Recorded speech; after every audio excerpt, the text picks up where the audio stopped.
right, ladies and gentlemen, welcome to yet another episode of the Reality Kenyan. Of course, we are here to break it down and look at what's happening. It's been an amazing weekend and we are getting into the week. It's a beautiful Tuesday and we are happy that you are always here with us. And joining us each and every week as usual is the Deputy Party Leader, Safina Party, Honorable Wakili Willis Otieno, Piki Poki.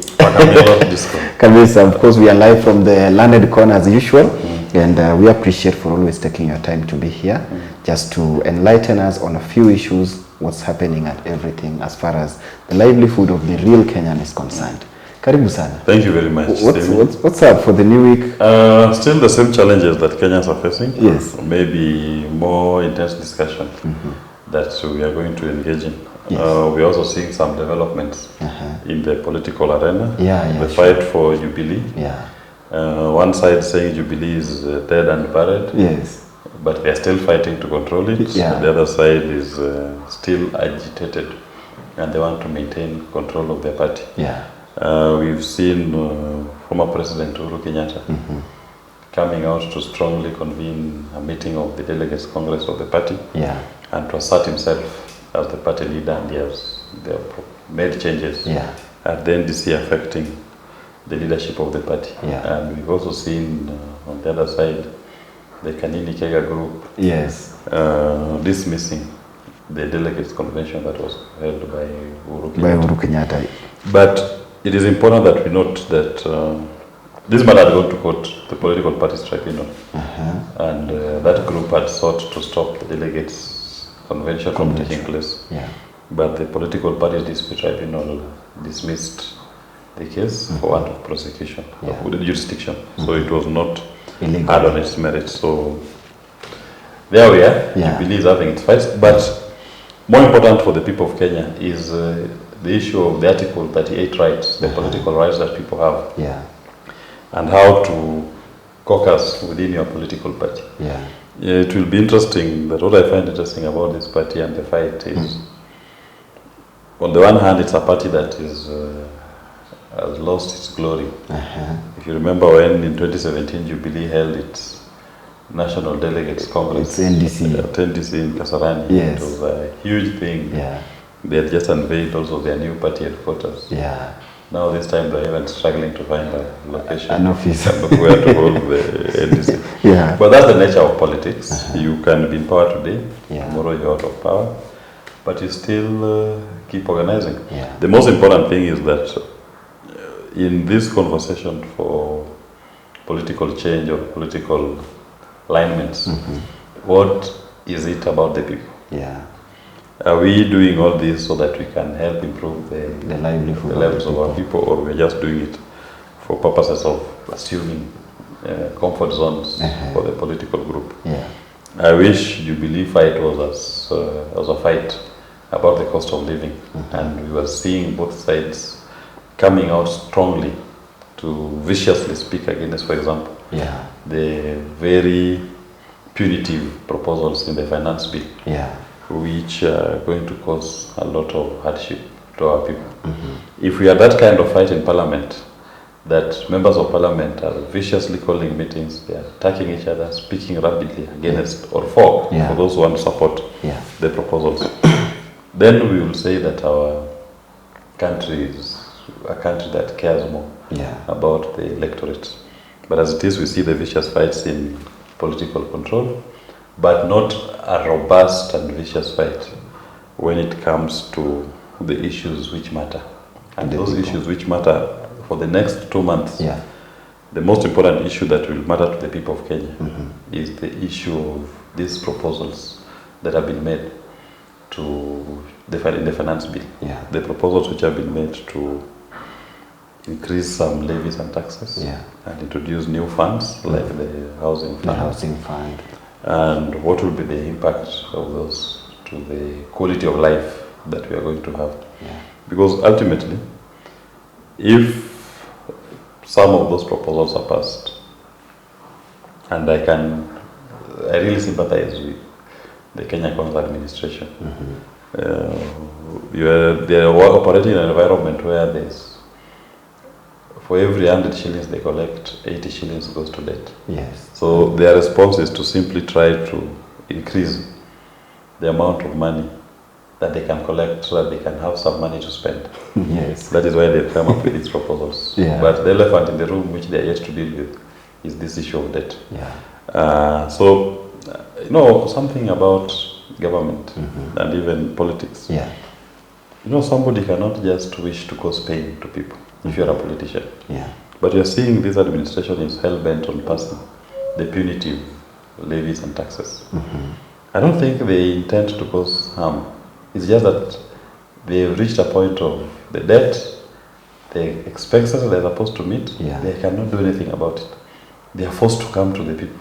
So is it that they have run out of options? They have run out of ideas, of course. Yes. No, this is they have stretched the limits of the ideas, such that the only one they can take is to cause pain, raid our pockets, take more of our money, so that they can be able to live. Yeah. But in the fullness of time, you will see even this kind of measures. Before you look at what is causing you to be always broke, even this one will not work. Because as I said last time, what is causing this administration to never have money is the debt. So if you don't look at it and deal with that debt issue, you will come for these ones, it will not be enough, you will come for more. It's like saying we've given you all the money in our pockets. Now you are coming for a pound of our flesh. So you come and slice a piece of my leg to eat. And even after eating my leg, that is not enough. Now you want a piece of the steak in my back. Yes. You cut it to go and feed yourself. Yeah. So ultimately you'll kill the cow. True. Yeah, because you can't keep chopping a piece of somebody for you to live, and you expect that person to also keep continue living. living. They will die. So that is where we are today. Yeah. But let's see what June will bring. I expect more discussion in June around these proposals and more vocal political position. We've also noticed there's this issue of the 1 man, 1 shilling, 1 vote. Yeah, sure. Which the Mount Kenya group has been very vocal about. Yeah. So in my view, one thing that we must all appreciate, and I sympathize with the Mount Kenya leaders who are saying this, is that representation is a question of numbers. When it comes to representation, to representing the people, you're representing the people. It's a question of numbers. But we are also alive to certain regions in the country that are hugely sparsely populated. And if you are to strictly speak on numbers, you may end up having 1 member of parliament representing an entire province because of the spatial distribution of people and how much challenges they go through to access services. But that is not to mean that you dilute that question of 1 man, 1 vote. Because that is the principle of democracy. It is vote by numbers. If you want to understand how the disparity in our elections today, President Moi used to do something that in the US they call gerrymandering. Gerrymandering simply means that you play around with the electoral units. So when it comes to creating constituencies, I look at the electoral ecosystem and I say my strongholds are in zone A. So I create more constituencies in zone A. Then my opponents are in zone B and C. So I give them few constituencies. So if you go back, for example, in 1992 and 1997 elections, Moi never got more than 33% of the presidential votes. The general votes. General votes, the whole country, he never got more than 33% of the because that time we did have 50% plus 1. So it was simple majority. So you could get 33% of the vote. Matiba was number 2, I think, at 24% of the vote. Kibaki was at 21% of the vote. So the opposition combined was more than the winner, but it was a simple majority. But when you went to parliament, Moi always had 53% of representation.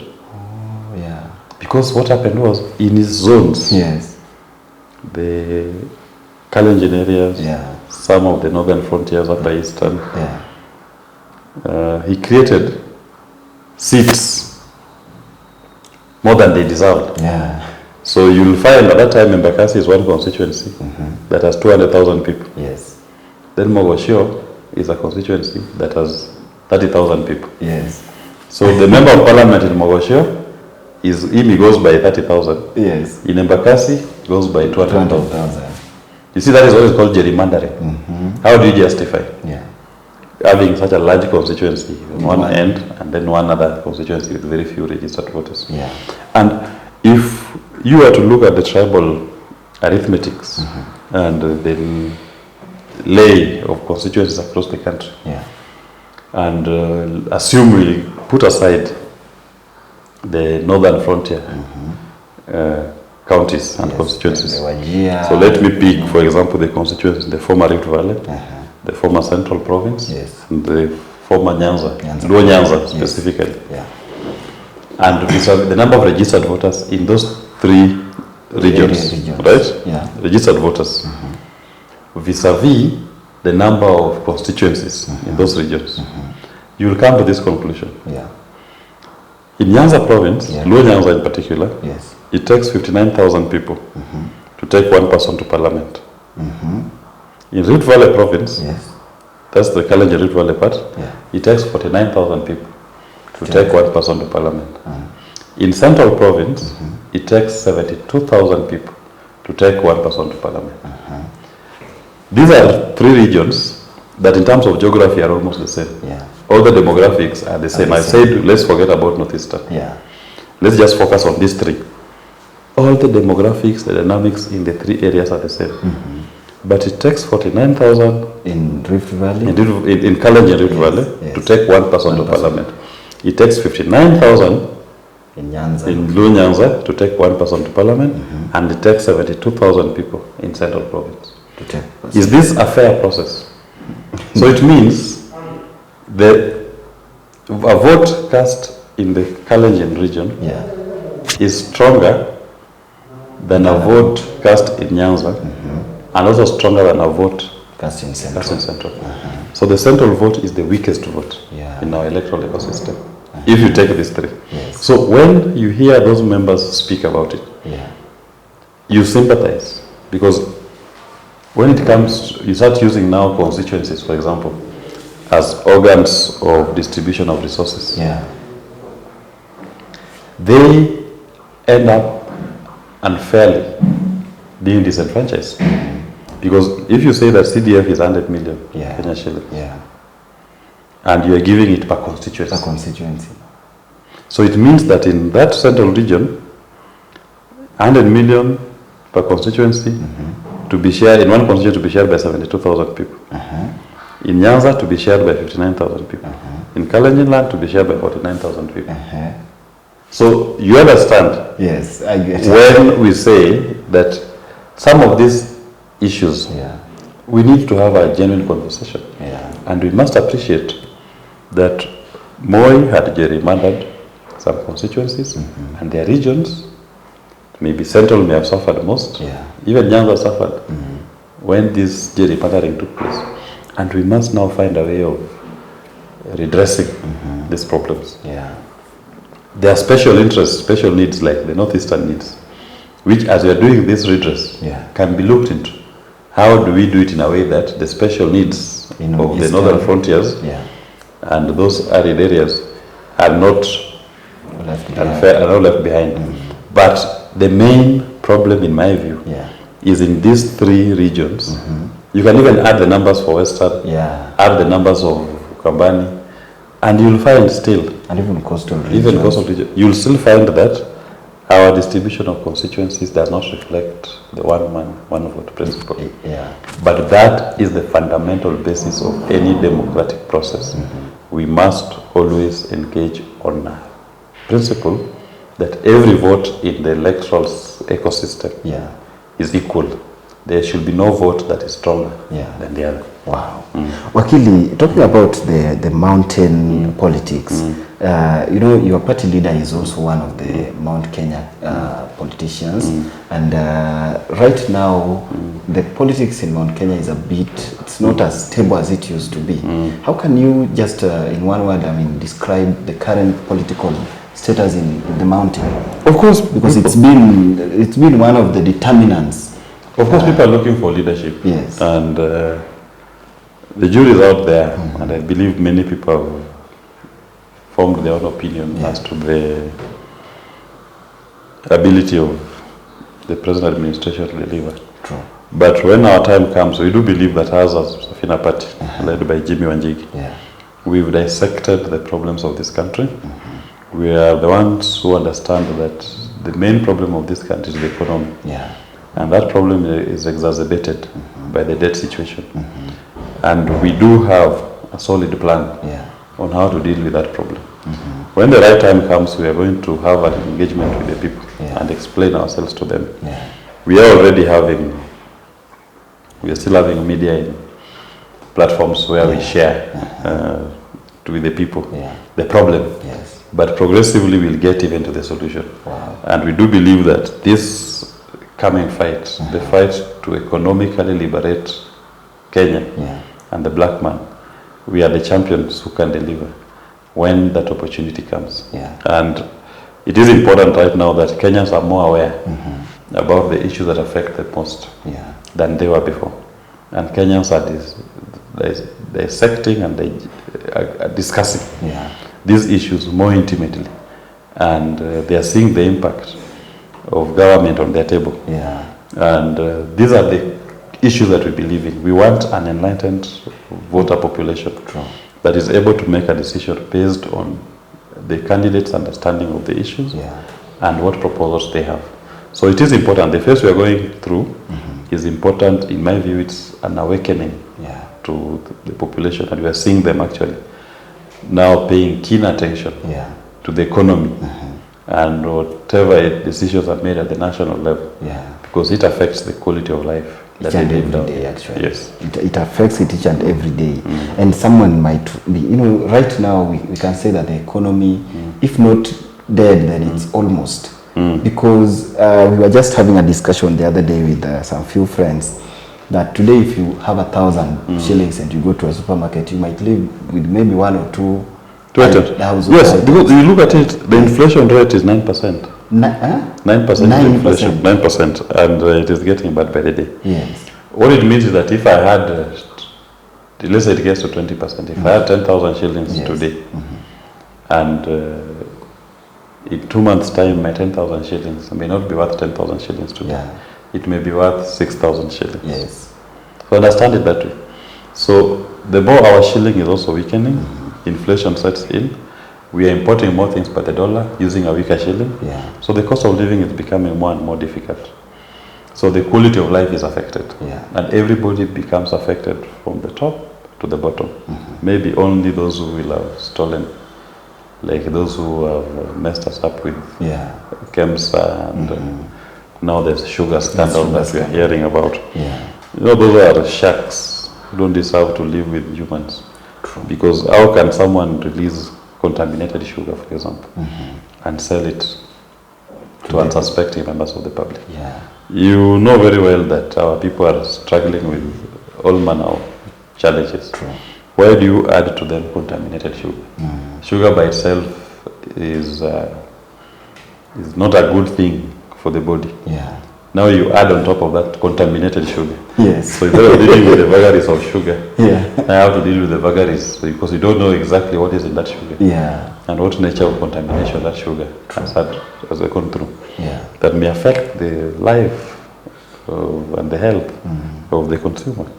That is quite unfortunate. And let's see. The jury is out there if they're going to take action against the political leaders who have enabled this to take place. And some of them are already arraigned, and we hope that... those are the technical. Those are still the technical people at the lower levels. Who is the politician behind this? We've seen the civil servants and the bureaucrats. But who is the politician? Who is the businessman? Someone must... because the chain has 3 people. There will be the businessman, there will be the technocrat, and there's the politician. You've taken the technocrat.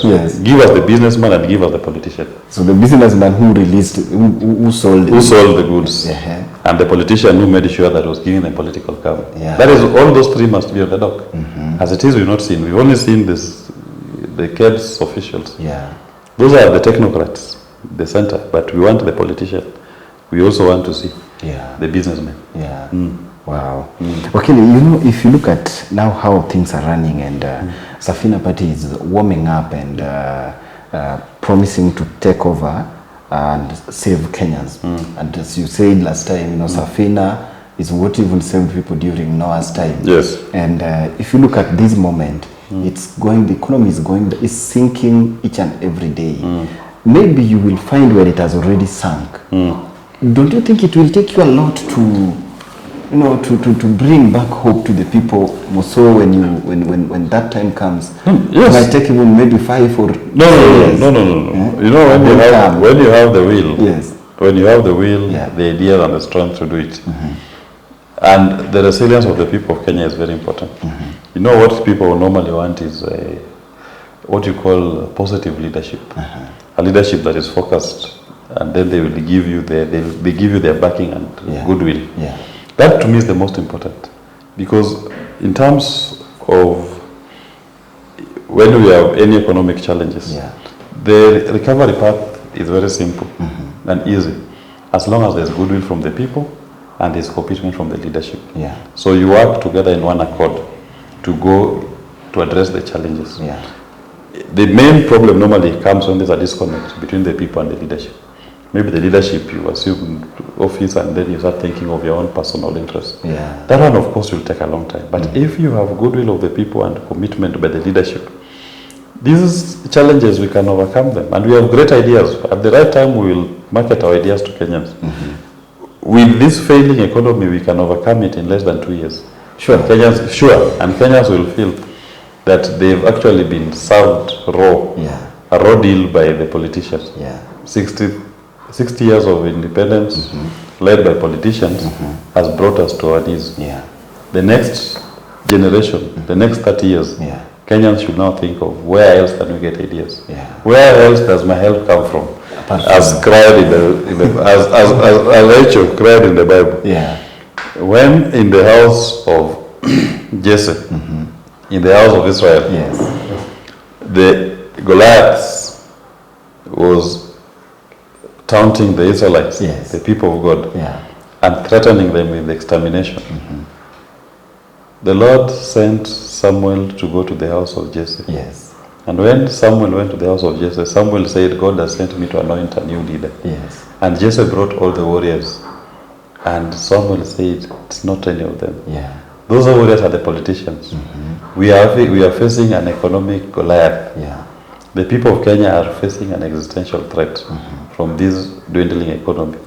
All the politicians have been called upon to respond. And Samuel has said, these are not the anointed ones. Call that shepherd, that one who is not a politician, that one who is not a warrior, as we know them. That is the only person. And Saul proceeded to anoint David. So for us to defeat this Goliath, we must also look beyond the traditional. Look beyond your usual politicians. Look into the new hero. That new hero can only be people who are not carrying the baggage of old politics. And they are the ones who will slay this dragon of economic Goliath that the people are facing. And that is Jimmy Willie Ticket. Wow. Thank you. Thank you so much, Wakili. Of course, that is the reality Kenyan as we wind up. Maybe just one word as we wind up 12. No, let's keep engaging. It's going to be interesting. But I say most importantly, Kenyans should not release the focus on this finance bill. We must scrutinize and over-scrutinize it. And it is going to inform certain decisions that Kenyan people will make in the coming days. Wow. Thank you so much, Honorable Wakili Willis. Wow, that was a good one. That was a very good aspect of it. And, thank you. Ladies and gentlemen, we have been here with the Deputy Party Leader of Safina Party. Of course, so many people, just a brief one. Sometimes when we look at your social media platforms and even your party leaders' social media platforms, so many people are asking how they can be members of Safina Party. Is there a process? Yes, there's a process. You just go to our website, www.safinaparty.co.ke, and you can fill in your details and you join the party as a member. You can also go to our office at View Park Towers. You can also go to the Registrar of Political Parties and just fill the form to join the party. We'll be doing a massive membership recruitment drive soon, where we'll be inviting, proactively going out to meet the people and recruit them to join our party. The first phase will be first we recruit our party members. Then we take them through intensive training on governance. Then next will be candidates identification, where we'll now, based on the members we've recruited, we'll help now identify candidates who want to run. We train them on what the Safina party believes in. And as we prepare for the ideology of the party, as we prepare for the next phase when the elections comes. But the kind of candidates Safina will present are people who will understand what is the overriding ideology of this party. And what is our quest to power? And what is it that drives us? What drives us is the energy to make sure that our people are living a better life than they lived yesterday. The people are king. They are your servants. They are your employers. They are king. They are king. We are their servants. The people are king. Wow. Thank you so much, ladies and gentlemen. Everyone who always we've seen that question several times, and we thought of just clarifying about it today, how you can be members of Safina Party, and of course to be part of this great journey that has been started by Honorable Jimmy and Honorable Wakili Willis, to make sure that they save this great nation from the economic problems that we have right now. So thank you so much, ladies and gentlemen. That is the Reality Kenyan for today. We have something left? Nothing much. Wow. Thank you very much. Thank you so much. Thank you. And then, of course, we are happy for you taking your time to be here today. And everyone who has been watching, share with your friends each and every day, because this is the Reality Kenyan. My name is Simi Kenya. May God bless you. Until next time, see you.